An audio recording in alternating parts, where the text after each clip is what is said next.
Hey folks, this is Vincent Natalie with Dad's Gaming Addiction, and today we're going to continue Legacy of Dragonholt.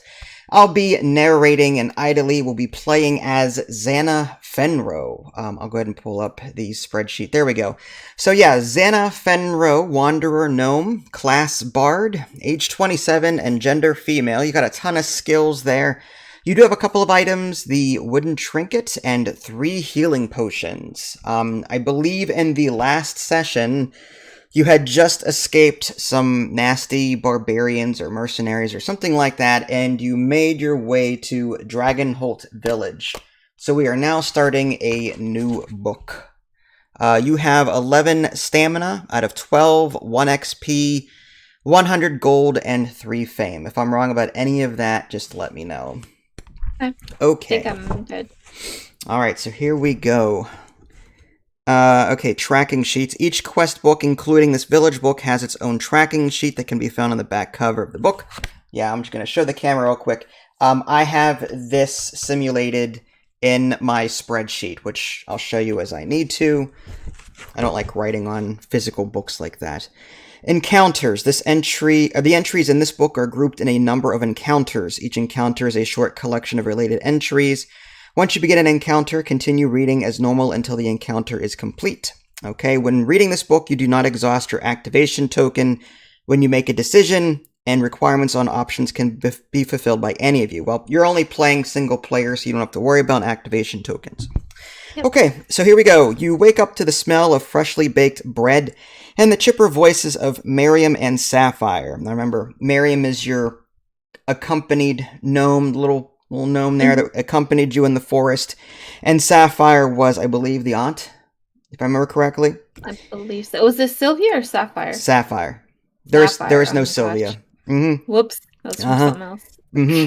Golden shafts of sunlight stream through the window beside your bed, and you idle for a moment before getting up, watching the dust float in the air in the morning light.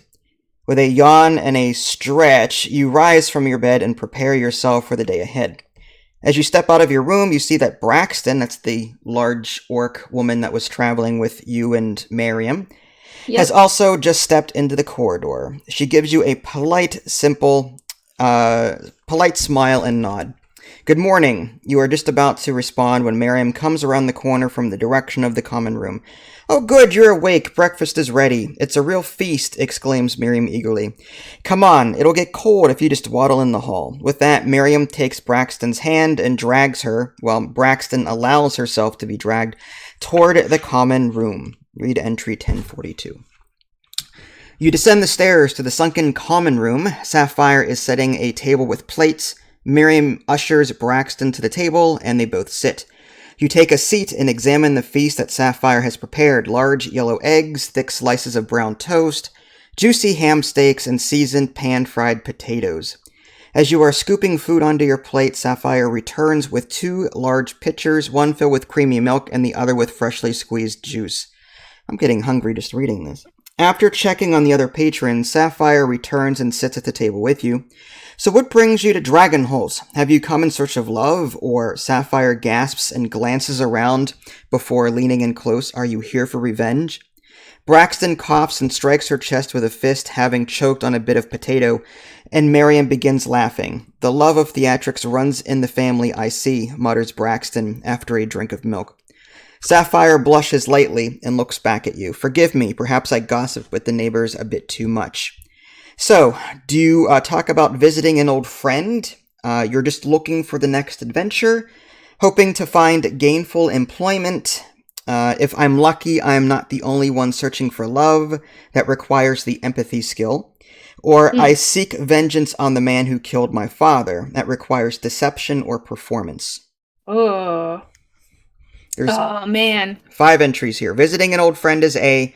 Just looking for the next adventure is B. Hoping to find gainful employment, C. If I'm lucky, I'm not the only one searching for love is D. And I seek vengeance on the man who killed my father, that's E.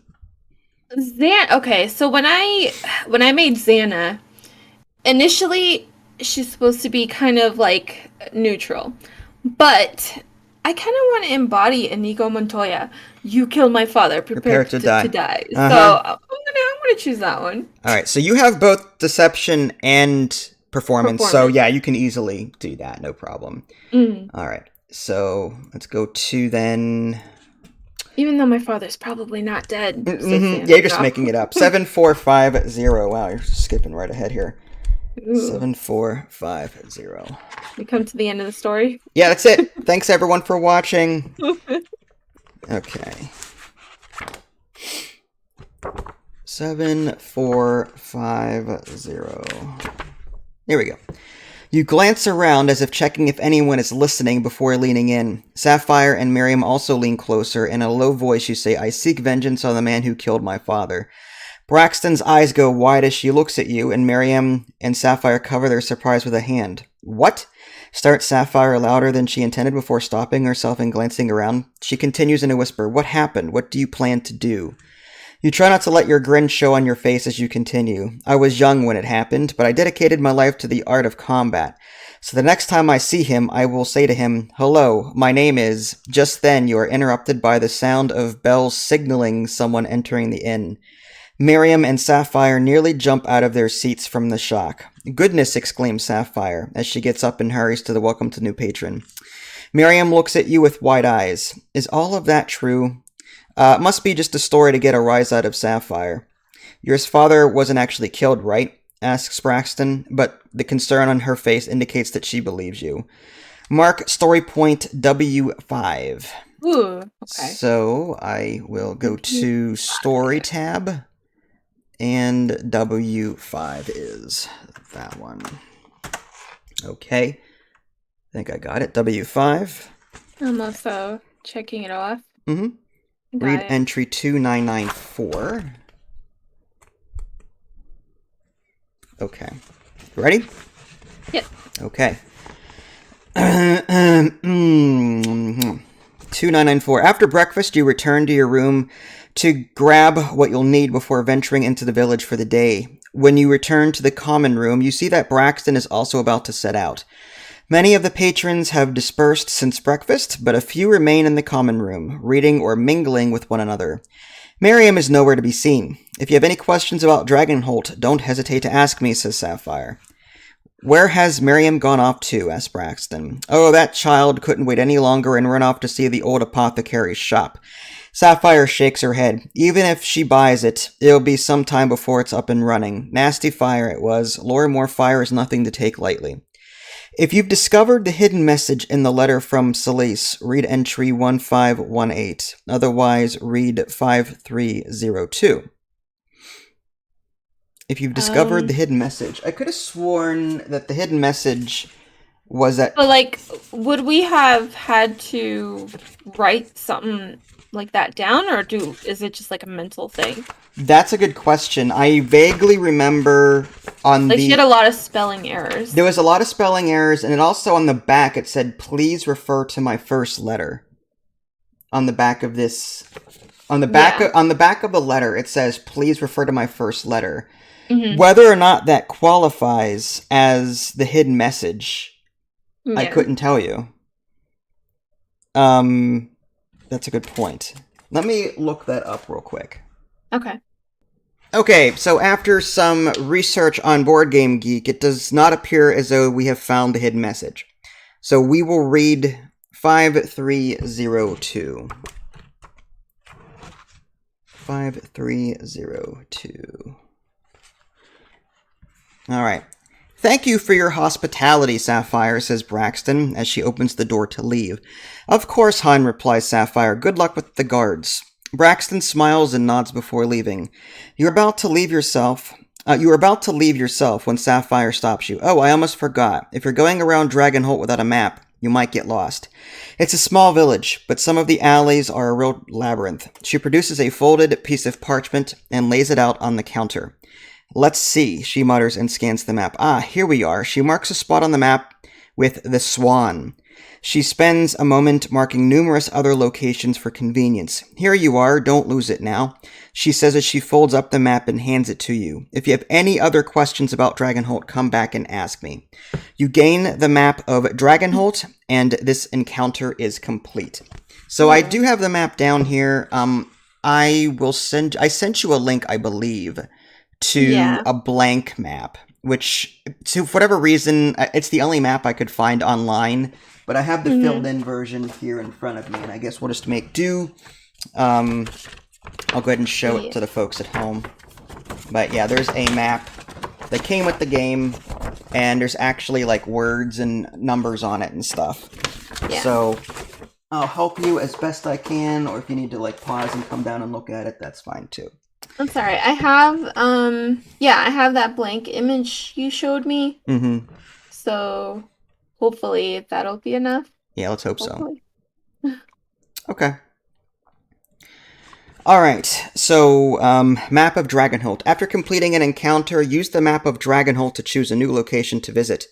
Each location has a 4-digit number that corresponds to an entry in this book. When you choose a location, read the corresponding entry in this book. If playing with 2 or more players, you will each take turns choosing locations to visit, but that's not a thing that you need to worry about. During your time in Dragonholt, you might wish to gather information about the village or country or the events that happen within. Returning to the Swan to speak with Sapphire or visiting the village hall are great ways to gather such information. In addition, you might try visiting the local taverns.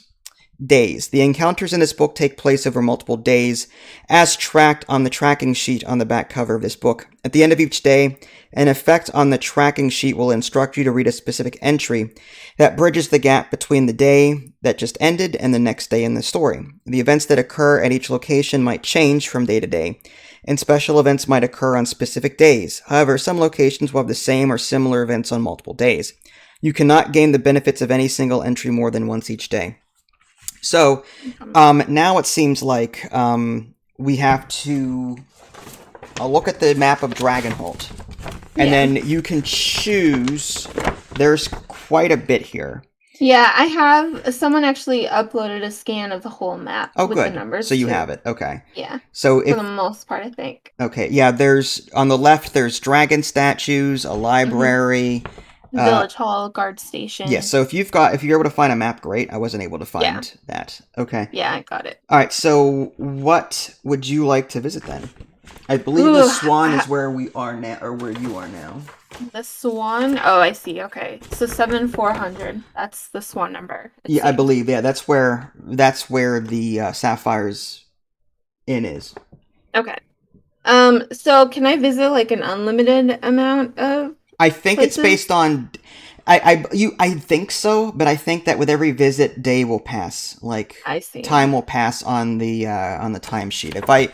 I'll go ahead and pull up on my screen here for the folks at home. There's an Excel spreadsheet, and it's also in the back of the book.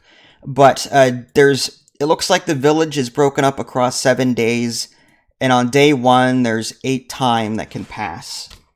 So we'll be marking off time as that continues. You should have it on your Excel spreadsheet too that I sent you. Yes. Okay. I do. Okay. So is there a particular location on this map that you wish to visit? I'm looking. I think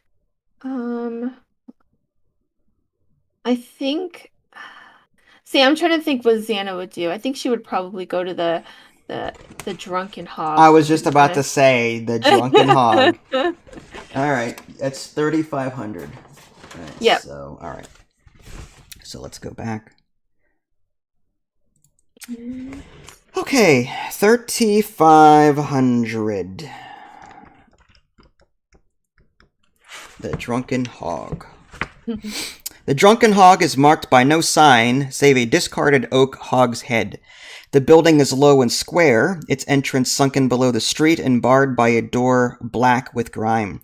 Its windows are greasy, waxed paper, and the entire building seems like it hasn't been cleaned since it was built. If 5 or more time has passed today, then read the entry below. No. Otherwise, the Drunken Hog is not open until late evening. The encounter is complete. So now you're going to go back to the map and choose something else. Well, dang. Yeah, At least no time has passed, has it? No time has passed. Okay, so I just walked by.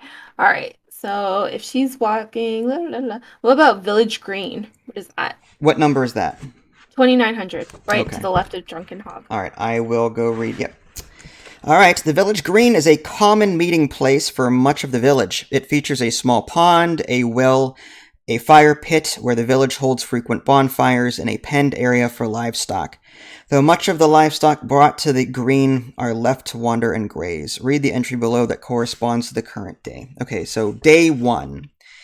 As you enter the green, a small horde of ducks runs quacking away from you, settling down to grumble to one another once they're safely out of reach. A few villagers walk along the edge of the green on their own business. Lying in the grass in the center of the green, you see an orc man, his arms folded behind his head. If story point Z8 is marked, which No, it's not. it is not, if story point C2 is marked, Mm-mm. you don't have C2 either. Nope. Otherwise, read entry 2210. All right, so we go back to 2210. As you draw closer, you see that the orc's beard is completely gray, and his hair, worn in a long braid, is well on its way. He wears a simple loose tunic and wool hose. His feet bare and calloused, an animal tooth on a leather thong lies on his chest. Okay. Spirits walk with you, he says as you approach. You're new, eh? Staying at the Swan, came into town with Sapphire's niece. The orc sits up and offers one hand. I'm Scala. He says as you shake it. I look after the shrine here. Talk to people through their problems, that sort of thing. He grins and lies back down. Lots of important spirits speaking, you know. I was just communing with the spirits of the sky when you found me. Then he yawns. You can't help but think that communing with the spirits of the sky looks an awful like taking a nap. Mark story point C2. Ah. All right, so X on C2. Yep. You got it? Yep. All right, you can inquire about the spirits. That's A. B is lie in the grass and watch the clouds. Or C, leave him alone and find something else to do. Let's inquire. I'm curious. Inquire about the spirits. 5336. Okay. Okay. Well, the thing about the spirits is that they are everywhere all the time, says Scala. Some are big, powerful spirits, ones that dream long green dreams and make the seasons turn, like the spirits of Eventide. He nods to the west, but most are little things. The spirit of this blade of grass, the spirit of your shoe, they care only about grass things or shoe things. The orc stretches his arms out above his head and thrusts one finger at the sky. But just because they're little or far away or simple doesn't mean they're not important. That cloud has a spirit, and when the cloud is gone, the spirit will be there too. Or will be too. But today, it might rain on us or it might not. And it's for me to listen and to understand. He yawns and closes his eyes, and sometimes the spirit of the sun and the field conspire to put a man to sleep, and I'll listen to that too. Lie in the grass and watch the clouds is one of your options. That's one. Or leave him alone and find something else to do. I'll leave him alone. I Okay. really want to lie in the grass. Okay. Leave him alone. Mark story point Z8. C8. That's like all the way at the end of the graph. Okay. Z8. Time passes. This encounter is complete. So I will go to spreadsheet, village, and then mark day 1, time 1. Yep. Okay. Okay. Got that? Yep. Okay. All right. Back to this. Okay. This encounter is complete, so that means that you can now sort of walk to other places on the map. All right. Chatty Archer, 6,500. 6,500. Okay, an archery butt lies under a maple tree outside this rustic lodge-style tavern. Several arrows are stuck within it, and others stand point down in the earth by the tavern's polished pinewood door. A strung bow hangs over the door, nestled under the awning to protect it from the elements. If 4 or more time has passed today, it is not. Otherwise, the chatty archer is not open until evening. This encounter is complete. My gosh. Hmm. Let's go to the bakery, 6,800. 6,800. You're trying to do your drinking early. Okay. It's happy hour somewhere. 6,800. The bakery has a warm and cozy storefront featuring a counter with various baked goods on display and a few tables and chairs for customers to enjoy their pastries. If 5 or less time has passed today, read the entry below. Okay, so we can, because it's 5 or less. Yeah. Okay. So, it is day 1. You step into the bakery and are greeted by the warm smell of baking bread and the chiming of a silver bell on the door. "I'll be right with ye," calls a voice with a thick Dunwar accent. If this is your first time visiting the location while it is open, read 3460. 3460. Okay.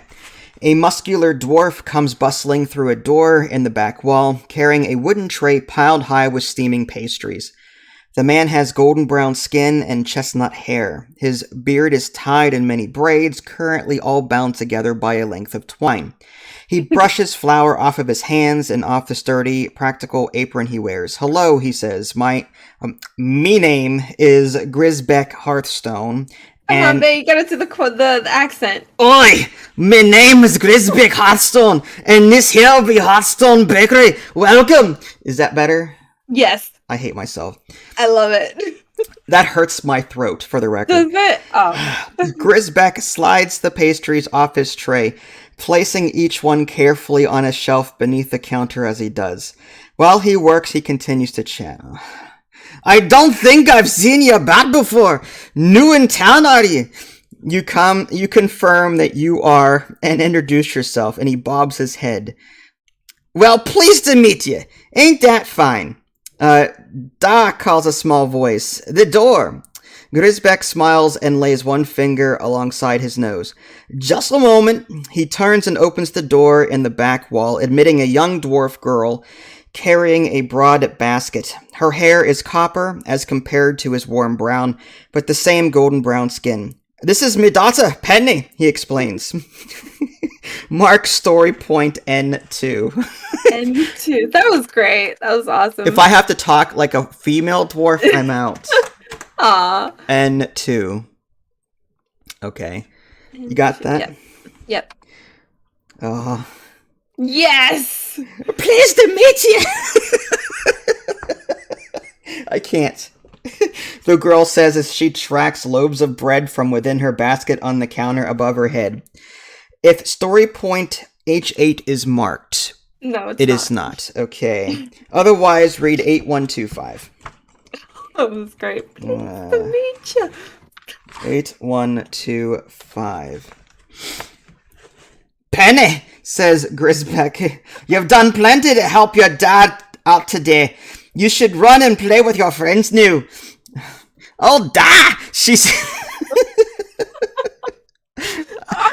"Oh, da!" she says the girl. "I told you. What use have I got for friends?" Well, I can't. No. All right, it's okay. When it's I've got okay. the best, go back to your regular. When I've got the best south of Dunwar Mountains, she smiles. But it seems a fragile sort of thing, and then she settles down under the windows with a knit owl whose head is attached only by a thread. "Penny," says Grisbeck. "What happened to the owl?" Those boys tore him apart again," says Penny, patting the owl mournfully.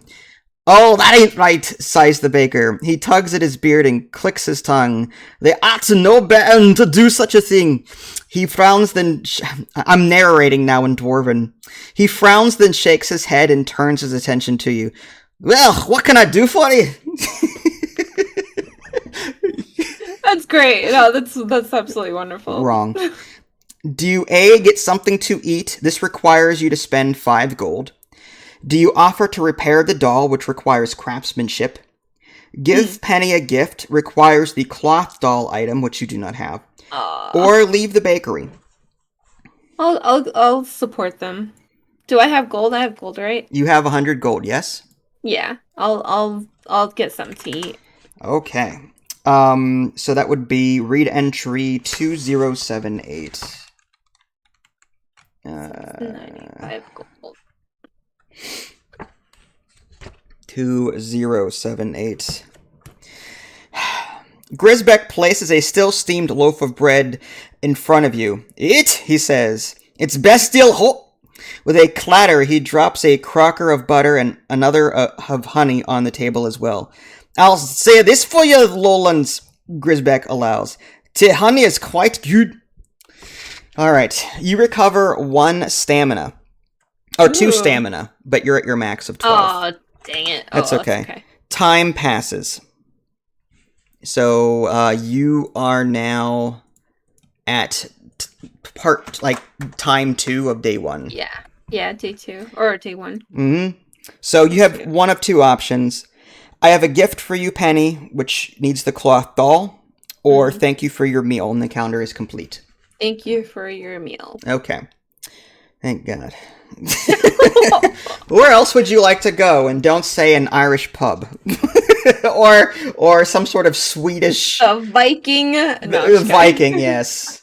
The Spanish... the Spanish Taco Bell. Yeah. Alright. Pick something. Let's go to... Oi. Let's go to 5100, the Village Hall. 5100, the Village Hall. The Village Hall is easily the largest building in the town, a tall edifice of pile gray stone with peaked windows of glass at regular intervals. The main entrance is a pair of heavy oak doors, standing at the top of a short but broad stone stair and flanked by a pair of columns. If 5 or less time has passed today, read the entry below. Okay, here we go. A young woman with her hair in dozens of braids ponders the message board. She appears to be sounding out the words of the various missives posted there under her breath, reading slowly and with difficulty. The message board announces that the next market day is in 2 days, and that there will be a village bonfire that same night. There's also a posting offering a shop for sale, slightly damaged. The price is quite modest considering the size of the building and its location. You notice a weathered page that states a reward for a passing hero who can help with a goblin infestation. The hero is to report to Fjord Brightmall at the smithy.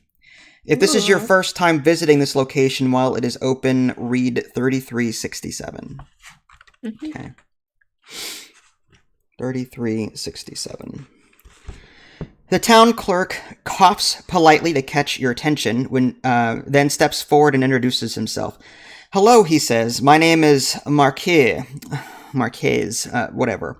I serve as the clerk for the all-village business. He smiles an anemic little smile and tugs on his brown tunic. You just came in. He sounds French. Yeah. No. You just came into town. My face. Okay. You just came into town with that orc woman. No. How do you do a French accent? Oh, you just came into town with that orc woman. No. You don't need to be so gruff. You can talk like as if it's like I don't know. Well, he's got pretend you're eating a croissant. He's a heavy smoker. That's why he sounds so gruff. Oh, okay. It's those cigars that those Frenchmen like to smoke. and then tip the ashes onto a passing baby. I'm sorry. Sorry, I just cracked myself up. All right, so if story point F7 is marked, let's see here. F7. F7 is marked. It is. Okay. Read entry 9734.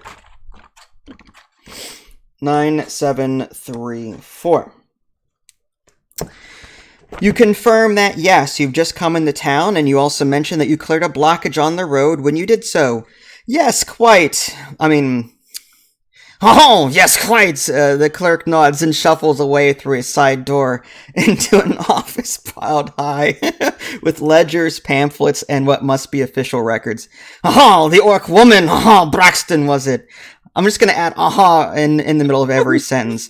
Mention that you'd done so. You have the village's sincere thanks. The road is our main source of trade with the outside world. He returns then, counting out a stack of coins into his hand. And our sincere thanks means more when there is gold behind it, no? He offers you the coins. You gain 50 gold. Good job. 50 gold for clearing that road. So 145. 145. You also mark 1 progress in heroism. So under the village tab, Ooh. underneath the time track, and I'll go ahead and show this to the folks at home as well. Yeah. Underneath it says under progress, there's heroism. Yep. Just put a 1 there. Okay. When you get to 8, you'll earn an XP and gain 1 fame. Ooh. So the more heroism you get, the more XP and other things you earn. I see. Mm-hmm. Interesting. Mm-hmm. Okay, back to the story. Okay, this encounter is complete. All right, so you get to pick somewhere else to go. All right, Smithy, 5780. 5780, you say? Mm-hmm. This is another dwarf.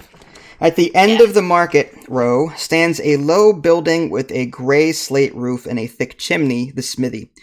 The workshop portion of the building sports clapboard walls, easily opened to let in cooler air when the furnace is in use, while a brownstone annex hosts what you presume are living quarters, offices, storage, and other necessities of the smith's trade. A polished silver hammer hangs from a wrought iron signpost outside the front door, inscribed with a Dunbar character. A bronze plaque is set into the wall, with the same legend written in the common tongue, Fjord Brightmal Smith. If 5 or less time has passed, read entry 7743. Okay, so 7743. Okay. There we go. A hot wind blows around you as you duck into the workshop. The roar of the furnace is punctuated by loud clanging and the in and out breathing of the bellows. If this is your first time visiting this location while it is open, read entry 5792. Okay. The young dwarf man on the bellows pauses in his exertions, mopping his brow with a rag and staring at you with a frank curiosity. The clanging continues for a few moments more until the smith pulls down her hammer, and leads back on her padded stool. "Aye! What is it, Brill?" she calls. The apprentice on the bellows points in your direction, and the smith twists to glance at you. "Ah," she says, "new customers. Come closer and let me have a look." She lifts a glowing hot piece of metal from her anvil with the aid of sturdy tongs and plunges it into a bucket of water at her side, then pulls it back out and sets the quenched work in progress aside. The smith is a sturdily built woman, simply dressed in a light white shirt and heavy leather smock. Her auburn hair is pulled back from her face in a tight bun, and her only ornament is a bright silver necklace around her neck with a subtle purple sheen. "Fjord Brightmal," she says as you approach. "Hand me my crutch, will you?" You find a wooden crutch with a padded grip close by and offer it to her. She takes it, situates it under her left shoulder, and swings it herself on one good leg over to the edge of the workshop, away from the heat. Her right leg moves stiffly at her side. "I know what you're thinking," she says. "I must have some great story of battling a troll to a standstill to go with my injury. But I'm sad to say I was born like this. Sorry to disappoint." She settles onto a carved wooden chair and then lays her crutch to the side. "Welcome to my smithy. My apprentices and I can handle any work you need. Or perhaps you'd like to browse my stock. I assure you, we Brightmals are the finest smiths south of the Dunbar Mountains." She grins and leans forward, as if conspiring. "And, frankly, I'm better than most of those overproud duffers, too." Read entry 4422. Okay. Fjord directs your attention to her stockroom, which is directly adjoining the workshop and filled with useful items, trivets and nails and horseshoes, of course, but also swords, daggers, coats of mail, vicious-looking warhammer, a wide selection of other implements of the adventuring trade. "Or I'm available for special commissions, of course," she adds, idly fondling her silver necklace. "Well, Bozarth is. He's a journeyman. His rates are much more affordable than mine," she laughs. "You want to purchase new equipment, which is 25 gold. Contract Fjord to forge a magical sword, requires a rune item, or war room, which is an item that you don't have. Ask if there's anything you can do to help or leave the smithy." Ask if there's anything I can do to help. Okay. 9888. Okay. You want to help? Fjord asks. her eyebrows rising. You understand that my apprentices actually pay me, right? She reaches for her crutch and stands. But I'm sure I could find something useful for you to do. Sorry. If story point B1 is marked, it is not. Otherwise... That's amazing. 5281. I apologize to every Scottish person out there ever. 5281. Okay. A for effort. Sure. I'll tell you where you can really help, she says, stomping toward a rack of shelves and papers. There's a silver mine south of here past the Willow Grove. I'd like to get it reopened, but there's a small goblin problem. You wouldn't know any adventuring heroes who have some free time, would you? You can offer to clear out the silver mine, requires 3 or more fame, which you do not have. Offer your assistance for simpler matters. Well, I guess that's what you have to do. 9407. 9407. Good news, Brill, calls Fior. You get to practice some metalwork today. Our new friend here will be minding the forge. She escorts you to the forge and shows you where the coal is stored and how the bellows are operated, then leaves you to work while she tends to her apprentices. You soon find yourself stripped to the waist, sweating and throwing your entire body into heavily bellowing bellows pump.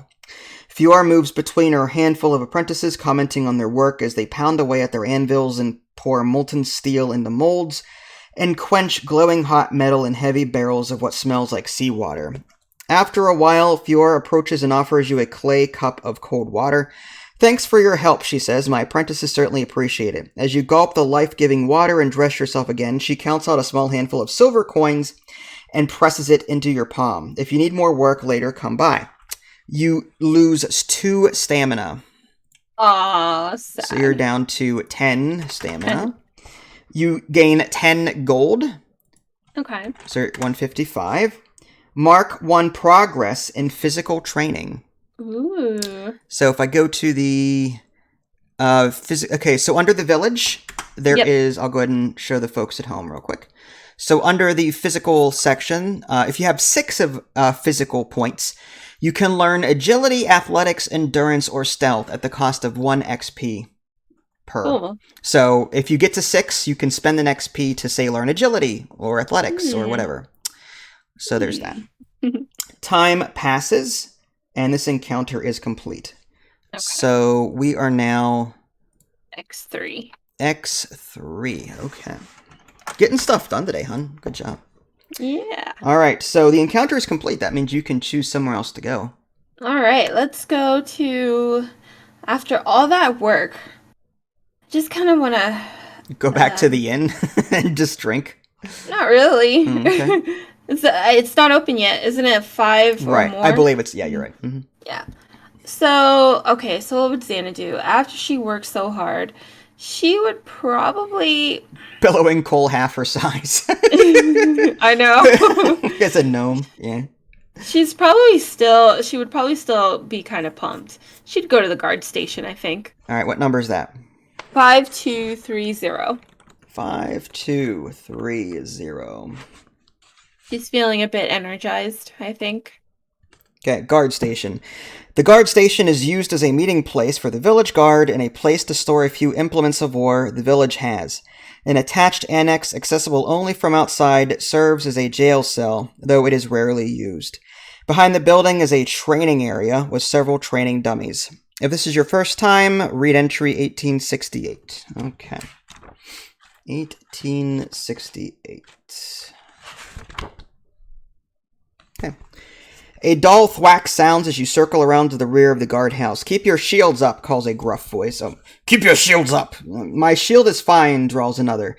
2 guards, both human, are sparring with wooden swords and shields, one a woman with a bored expression, the other a lantern-jawed man whose face is red with frustration. An orc man, his head spotted with wispy gray hair, sits and watches them, shaking his head.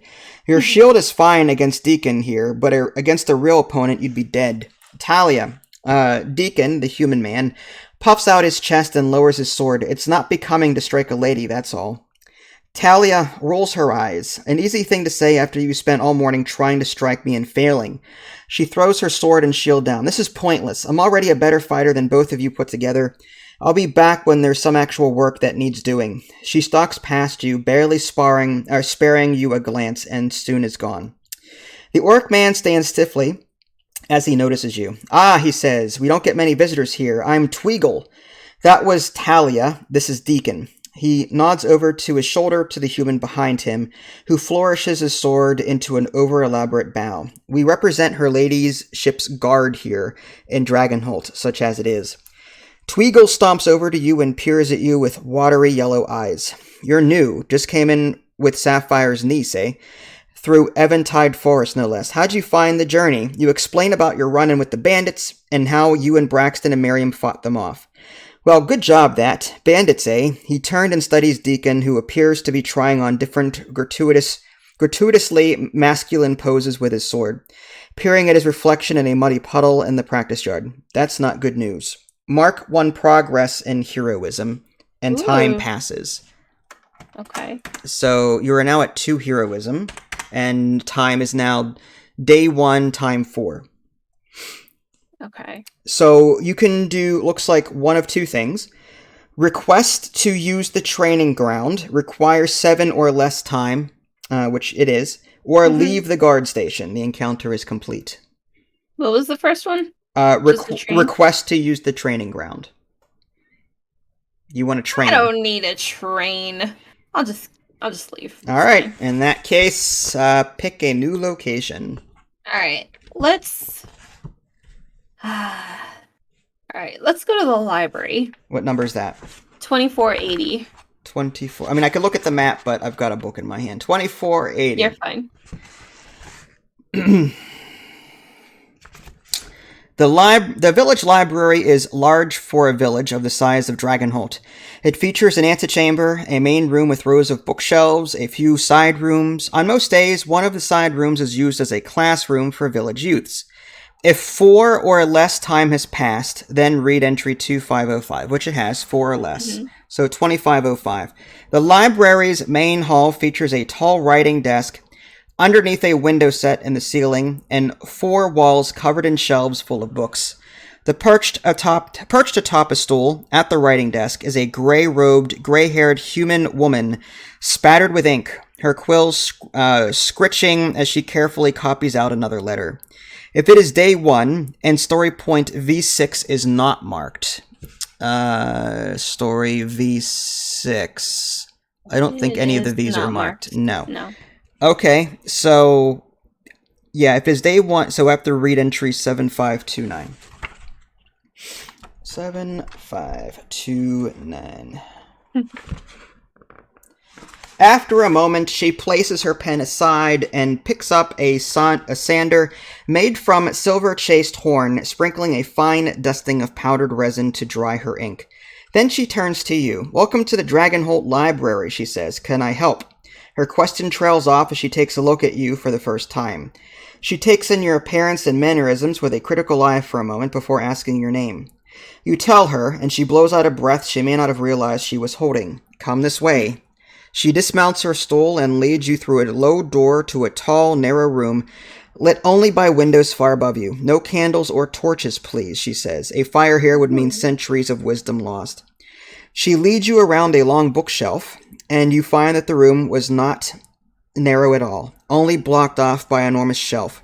Celise is resting comfortably in a chair with a book on her lap. Celise, says the librarian, I've brought company. Thank the spirits you are here, says Celise, springing to her feet and narrowly rescuing the book before it falls to the floor. Thank you, she says to the librarian, who nods and shuffles away, leaving you alone with Celise. Read entry 5682.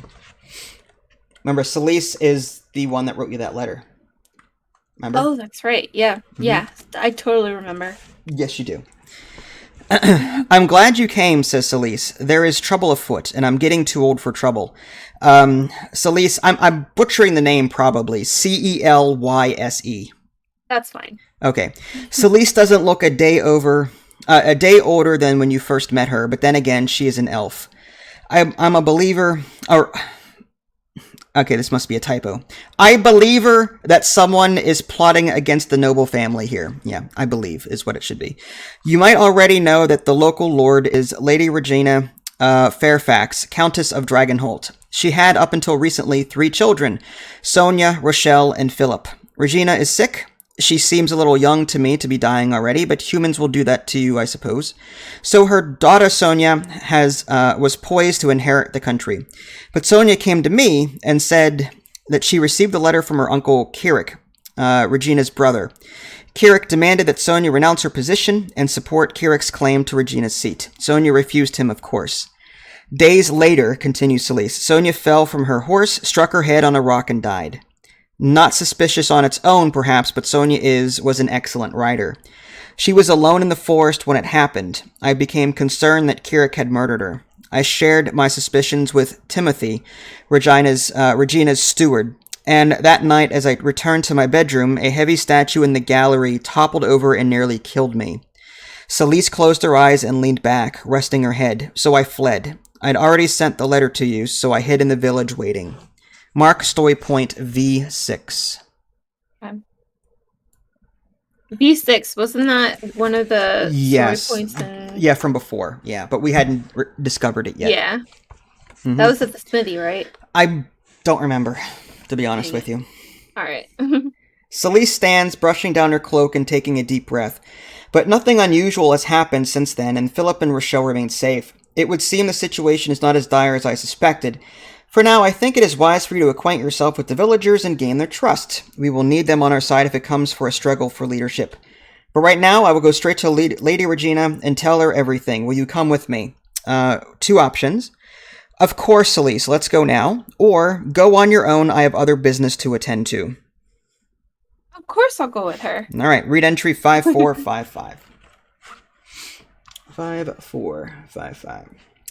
You go with Celise to Fairfax Manor, where a middle-aged human woman in servant's livery opens the door for you with an expression of surprise. I must speak with the Countess at once, Mathilda, says Celise. Mathilda only nods and ushers you upstairs, where Regina's audience chamber lies in the manor's ancient round tower. The Countess's enormous black throne is empty, but the Countess is seated on a carpet by one hearth. She is a human woman of middling years with fair skin and enormous green eyes, almost luminescent, in a face more lined by pain than by age. The Countess has a round hoop in her lap, a piece of intricate needlework. My lady, says Celise. Celise, says Regina, I had wondered if you had quit my service. Please introduce us. Celise bows and introduces you. Regina inclines her head but makes no effort to rise. What brings you to me? What brings you to me today, my friend? With many pauses to word her story as diplomatically as possible, Celise shares the same suspicion with Regina that she had shared with you. As she speaks, a rail-thin man in ruffled tunic slips into the room to stand silently at Regina's side. Yes, Regina, says Regina at length. Timothy told me as much of this the day you disappeared. Was it Timothy? She offered one hand to the man in the ruffled shirt, who helps her to her feet with perfect form. Yes, milady. I was not sure what to make of Miss Celise's suspicions, but I reported them dutifully. Regina crosses to her throne and sits with a sigh. She gestures to Timothy and points to a writing desk against the wall. Timothy, the book in the drawer there. He goes and fetches her a slim, leather-bound volume. This is Sonia's journal. I have not read it. There are things that a mother should not know about her daughter, I think, but you must do. My friends. I do not want to believe that my brother would stoop to be so reprehensible a crime as kinslaying. But I will not risk my children on my hope that Kralik is still the honorable man who stood aside for me when our father named me heir over him. She presses the book into your hand. You gain Sonia's journal. Mark story point P8. There is in the box, which I will show the camera in a moment. P8. It's just a mess. I need a bigger table, bigger desk. Alright, Sonia's journal. I know you can't see it, but it is, and I'll show this to you later, hon, if you want. But it is, it says Sonia's journal on it, and it is about, I want to say, 6 to 8 pages of various journal entries, and I'll just hold one of them or two. Does it count as an item C? It doesn't say item C or anything like that. It just says Sonia's journal. Okay. Yeah, there is no item. So I guess What I would do under your character, if you want under items, put Sonia's Sonia's journal, journal. Yeah. or other one, maybe entries red. I don't know, but yeah, maybe I would maybe mark Sonia's journal somewhere on your Yeah. character sheet. I'll just put it under the items. Okay. Just Sonia's journal. Mark story point P8. Yep. Okay, you did that. Okay. So Yep. please read it. Perhaps it contains some clue as to Sonia's fate, and perhaps you might prevent Rochelle and Philip from falling prey to a similar doom. She waves her hand, and Timothy rushes forward to shepherd you from the room. Her ladyship tires easily these days. Thank you. We will speak again. Celeste frowns as she walks you to the door. So Timothy isn't the traitor after all. Or perhaps he's covering. Or perhaps there is no traitor, just rotten luck. She takes her head and opens the door. Read that book and make it a point to get to know the locals. I will call upon you again when you are needed. 2 time passes and the encounter is complete.